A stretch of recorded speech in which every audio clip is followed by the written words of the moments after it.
guys, thank you for joining us today. I'm going to be doing a massage for the lovely Jessica. She's our newest massage model, and she requested deep tissue in the neck, so I'm going to go ahead and get started with some warm-ups. So I like to just make sure that everything's nice and relaxed before I start. I'm just getting all this gorgeous hair pulled back a little bit. And I really like to start with alternating shoulder compressions. So I really take my time whenever I'm gonna get into deeper work in the neck. You know, it's a more vulnerable area, and you just really gotta warm up the joints and the soft tissue before it's healthy or appropriate to do deep tissue work. So I just really like to take my time and just really encouraging those shoulders to relax down. I'm gonna go ahead and just stretch the neck a little bit, just kind of getting Jessica a little more accustomed to my touch. And I'm gonna go ahead and grab my balm. So this is a medium that I need to melt first before it's ready to use. I'll rub my hands together. And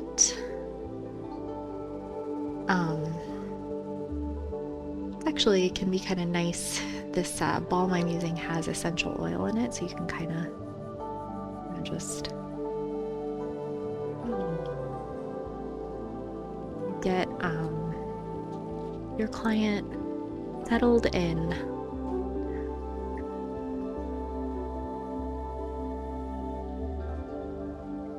And also, you know, I would err on the side of over communicating than under communicating, especially when you're doing deep tissue.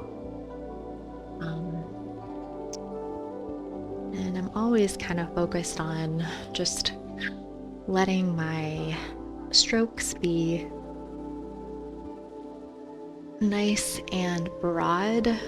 So bringing Jessica's attention to her arms and helping her to get a better awareness of how she's holding her shoulders, her arms, and how that's all connected to the neck. So again, I'm really just taking my time here and doing a little bit of effleurage, something very soothing and relaxing to start.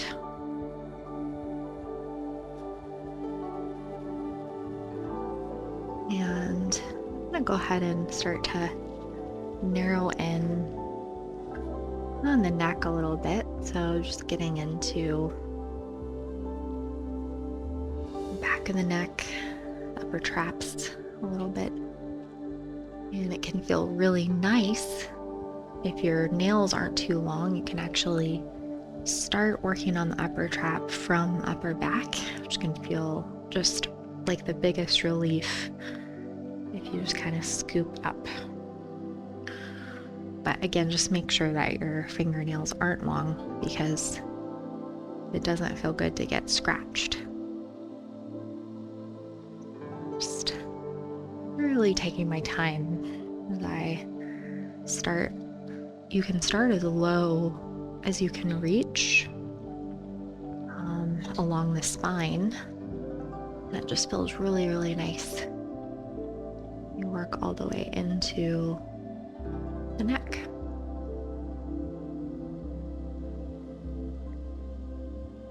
And so right now I'm just doing more soft tissue work. And the whole time I'm just kind of reading Jessica's body language. If her shoulders start to creep up, I kind of know that it's time to communicate and see how things are feeling. And I'm going to focus more on this mastoid process and these attachments in here. And I'm going to work my way into the occipitals in little circles.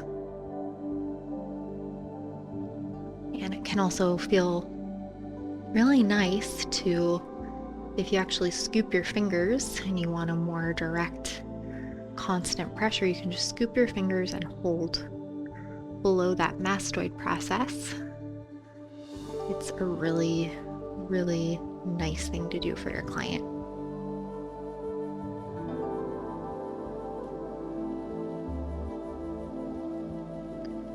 And I'm really scanning from left to right, seeing what side I might need to spend more time on. At this point, kind of feels like the left is a little tighter. So I'm gonna go ahead and start with that side. And I'm just gonna continue. So I'm just gonna do some little circles along this occiput. And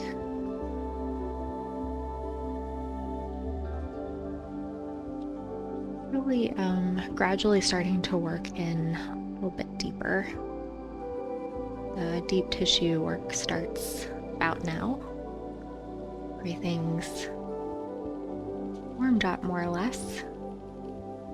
And I know that Jessica is wanting this deep tissue work because we talked about it before her session. I would never do deep tissue in the neck without asking the client first.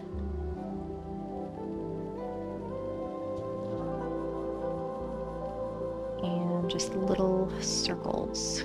So you do need to be careful of your own fingers because my nails are a little longer right now, so I'm kind of needing to use the pads in my fingers.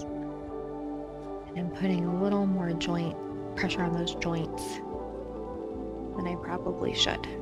So if you can, you want to work with scooped fingers. But I feel pretty good. Keep going. And another really nice technique, if you want to use your thumb, you can kind of come to the side of the table and use the top of your thumb or the pad of your thumb if you want a little if you want it to feel a little less invasive.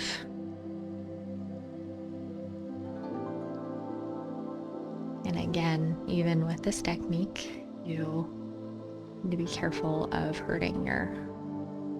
just protecting your thumb. Really listen to your own body as you work.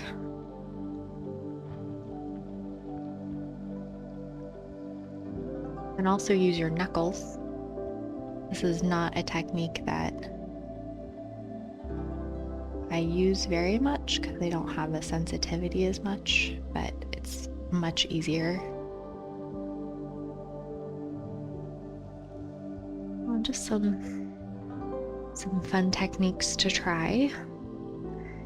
And I'm gonna go ahead and before I do any work on SCM, I like to make sure that I at least spend a little bit of time on and around the mastoid process. I just find that the SCM responds a lot better if I do that. So I'm going to start to just get into these neck muscles, and I'm ready to do some trigger point on this SCM. So I'm gonna go ahead and angle myself so that I have a nice healthy angle of my thumb going in there. And I'm just going to start gradually increasing my pressure. And just when I find that pocket of tension, I can kind of hold. And I'm gonna start doing a little trigger point. Hold, and when I release, I continue that movement. It's not a choppy movement. I really like to take my time when I'm working on this SCM. It can be kind of, I don't want to say stubborn. It is a neck that can get really protective. It's a muscle that can get really protective of the neck. You just got to be kind of patient. So a little more trigger point in here. And again, I'm kind of watching Jessica's left shoulder. And if it starts to lift a lot, I know I need to kind of check in. And a little more in here. There's only so much time that you can spend in this area. I don't like to overwork the SCM. I like to get in and get out and work as effectively as I can. Holding about 5 seconds.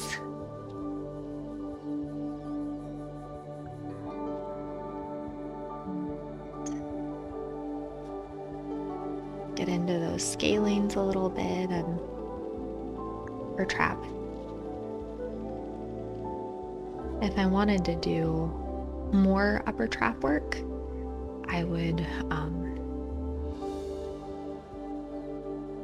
not do neck work in this way. My client would be prone.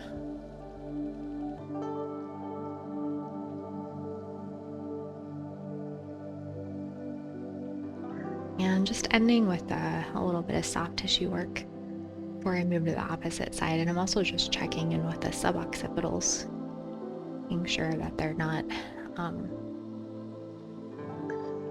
gripping.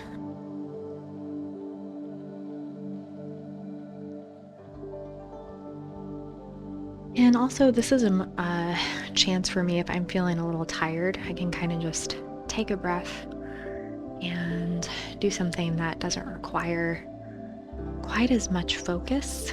So sometimes I'll just, for myself and my client, do something, just easy. And I'm gonna go ahead and start opposite side.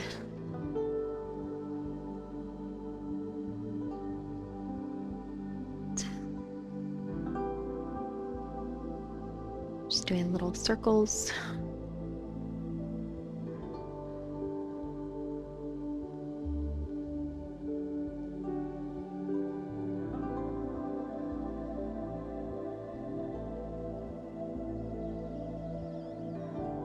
So I'm working on this mastoid process and really just encouraging it to, these attachments in here to soften a little bit. And if you are patient, you can really do some super effective work in the SCM muscle. You can also explore kind of ending with this work on the mastoid process and see which works better for you.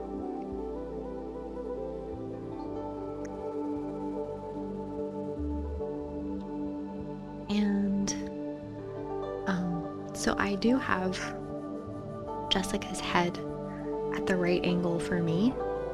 So you can, if your client has the flexibility, you can turn that head a little more and you can expose the SCM muscle a little bit more, but I just find that I like a little bit less, like the muscle a little less taut. So everybody is different though. And I find what works for you.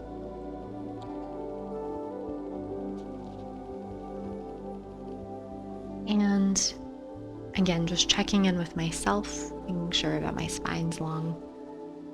And before I start with this, super detailed work, taking a breath and taking my time here and not going right in with the compressions and kind of getting the muscle used to more pressure gradually. Finally, I'm gonna go ahead and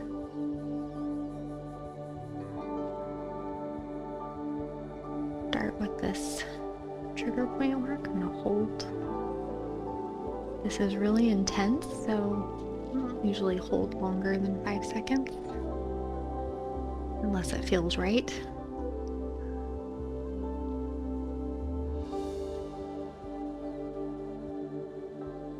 And again, pay attention to your client's body language. So maybe try a little bit less if you notice that shoulder creeping up.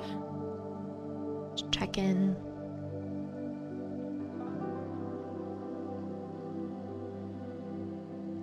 And your client might have more pain tolerance on one side than the other,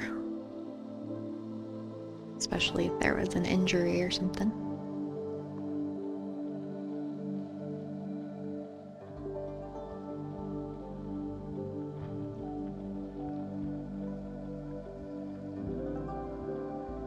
And just this was a really nice way to do some suboccipital work. And with the head at an angle, you just have a really nice way to work in here. And I'm gonna go ahead and just how about just working on that mastoid process before and after? I think that's even better. Feel really soothing too. So whenever I do deep tissue work, I like to do something that's really soothing as well.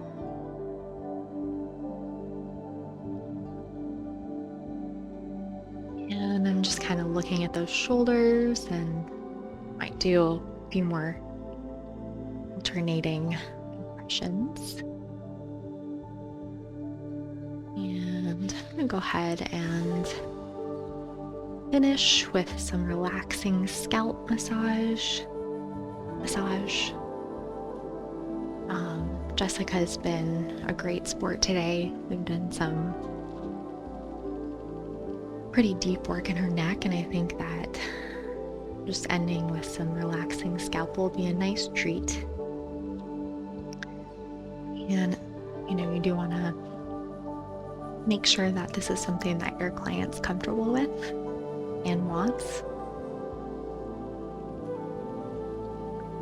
There's a few different ways that you can do scalp massage and stabilize yourself with your thumbs and bend your fingers a little more.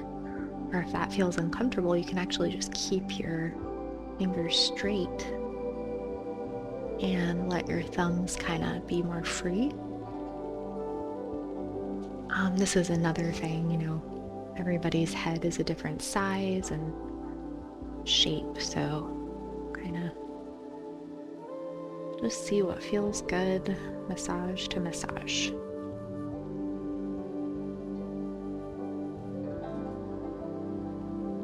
And, it's really hard to go wrong when you're giving a scalp massage. Pretty much everything feels good. Unless you're pulling the hair, so.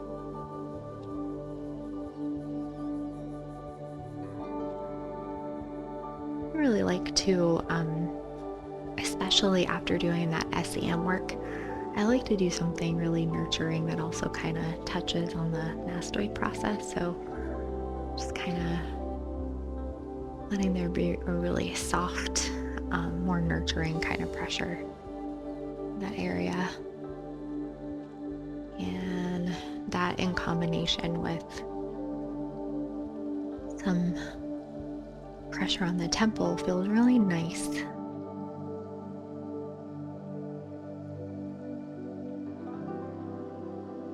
You can actually just kind of keep that pressure, move up,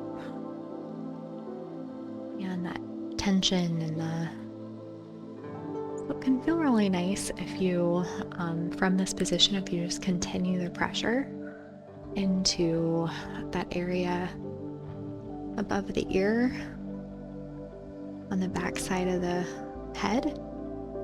That tension in the mastoid process from the SCM can kind of get caught in that area too. So I'm gonna go ahead and just And with that, thank you for joining us today, guys. I hope that you enjoyed today's massage, and I look forward to seeing you next time.